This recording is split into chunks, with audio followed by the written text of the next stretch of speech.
El mundo entero se encuentra en un gasto imprevisto debido a la pandemia del COVID-19.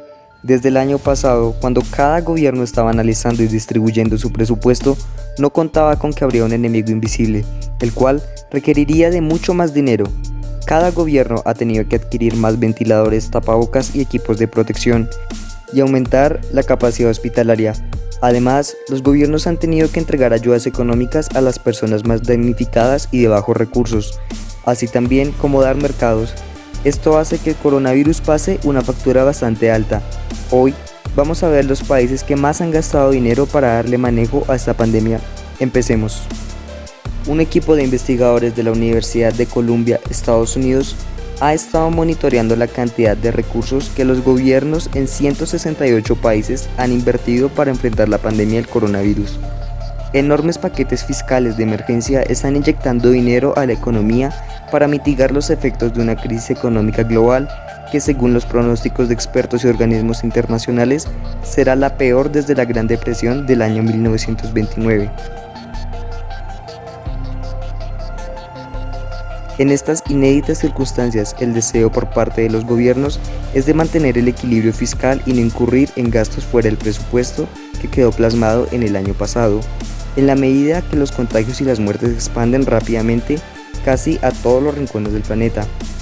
Hasta ahora, el monto total del gasto fiscal a nivel global se acerca a los 7,2 billones de dólares, algo comparable con el Producto Interno Bruto de Francia, Reino Unido y la India todos juntos, equivalente a unos $1.152 per cápita en todo el mundo. Ranking del gasto fiscal por COVID-19. Para poder hacer una comparación sobre el tamaño de los paquetes de rescate, la investigación de Columbia los presenta en relación al PIB de cada país. Así entonces, el primer lugar lo ocupa Japón con un 21% del PIB, seguido por Luxemburgo el 20% y Bélgica del 19%. Eslovenia con el 17%, Austria con el 15%, la República Islámica de Irán con el 13% y los Estados Unidos con 13%.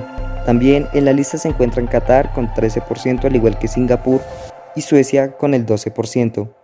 En el otro extremo, entre los países que por distintas razones económicas no han invertido recursos adicionales a los que tenían contemplados en su presupuesto fiscal, están Turkmenistán, Yemen, Omán o Argelia.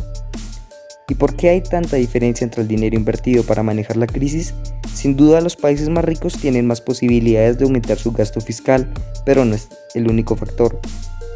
Los países con menos camas en los hospitales han tenido que desembolsar más recursos, algo que está claramente relacionado con la calidad y cobertura del sistema de salud de cada país. El nivel de exposición a la pandemia también juega un rol clave, en la medida que los países con un mayor número de contagios tienen mayor presión para inyectar más recursos. Otro elemento relevante es el acceso al crédito o a la ayuda financiera, dado que si un país tiene bloqueadas las vías de oxígeno financiero, no tendrá muchas opciones de aumentar su gasto. Por ejemplo, países como Estados Unidos o Japón no solo son más ricos, sino que además tienen más facilidades para endeudarse, ya que hay más inversores dispuestos a comprar sus bonos. En el continente de Latinoamérica, Perú es el país que lidera el ranking de los países que más han invertido. Latinoamérica presenta un gasto menor que el promedio a nivel mundial, mientras que la región ha gastado cerca del 2,4% del PIB, el mundo ha desembolsado un 3,7%, y en el caso de los países ricos, aquellos con más de $10.000 per cápita, el gasto fiscal adicional por la emergencia es de 6,7% del PIB. En América Latina, el sector informal es muy grande.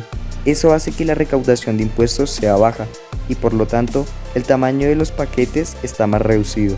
El país que lidera la lista regional de mayor gasto fiscal frente a la pandemia es Perú, con el 9% del PIB, mientras que en el otro extremo está Nicaragua con un nivel de gasto igual a 0.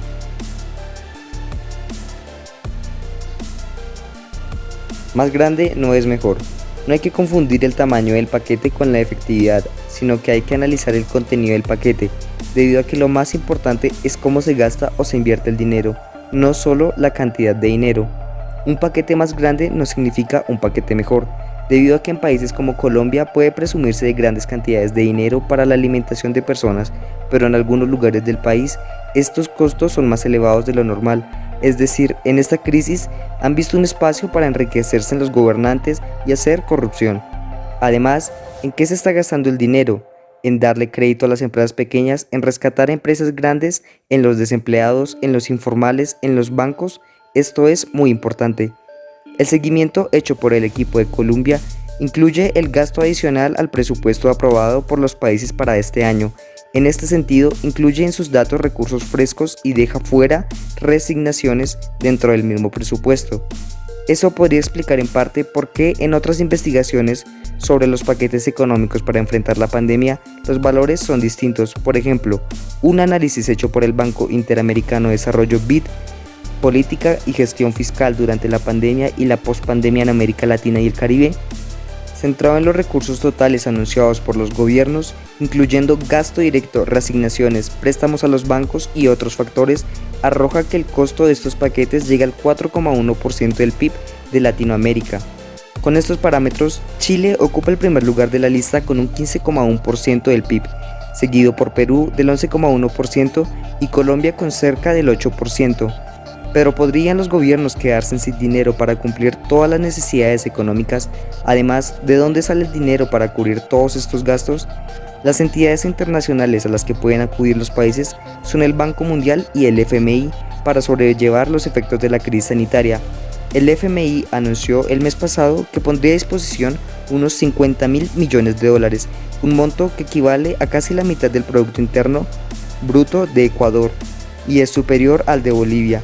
Por su parte, el Banco Mundial aseguró estar preparado para distribuir hasta 160.000 millones de dólares en los próximos 15 meses con el fin de responder a las consecuencias sanitarias de la pandemia e impulsar la recuperación económica. Pero ¿con cuánto dinero cuentan realmente estas organizaciones multinacionales y qué tanto pueden ayudar a los países más afectados por la crisis del coronavirus? El FMI es el principal prestamista mundial con una capacidad de 1 billón, según indica el organismo. Esta suma incluye una herramienta para emergencias conocida como el Servicio de Crédito Rápido. Se trata de un instrumento que proporciona asistencia financiera rápida con condiciones limitadas a países de bajos ingresos y que cuenta con un monto disponible de aproximadamente 60.000 millones de dólares del total de la capacidad del préstamo del FMI. Una parte ya ha sido utilizada en programas aprobados antes o durante esta crisis sanitaria, que amenaza con causar una de las peores recesiones de la historia moderna. Cerca de 220.000 millones de dólares han sido asignados, por lo que se deben excluir del billón de dólares. Analistas creen que la capacidad de préstamo del FMI podría ser insuficiente ante la crisis. Más de 90 países ya han solicitado asistencia de emergencia, el número más alto desde que el organismo fue creado hace 75 años.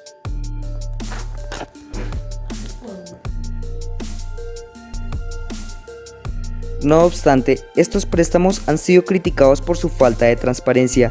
Las ONG de Transparencia Internacional, Human Rights Watch y Global Witness le pidieron la semana pasada a la Junta Directiva del FMI que incluyera medidas de transparencia y anticorrupción en estos programas de ayuda para garantizar que el dinero llegue a los sectores más vulnerables.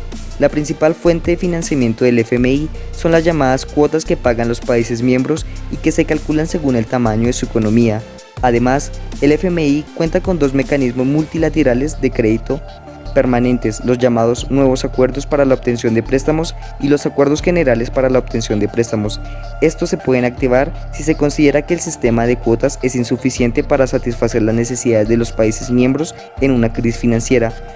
Por último, el FMI es una de las entidades que más tiene oro del mundo, pero para venderlo o aceptarlo como pago de un país miembro, se necesita una aprobación por mayoría del 85% del total del número de votos de los países miembros.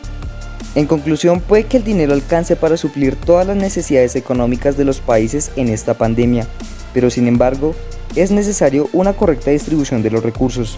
Si te ha gustado el video, te invito a que te suscribas a mi canal y actives la campana de las notificaciones. Nos vemos en un próximo video.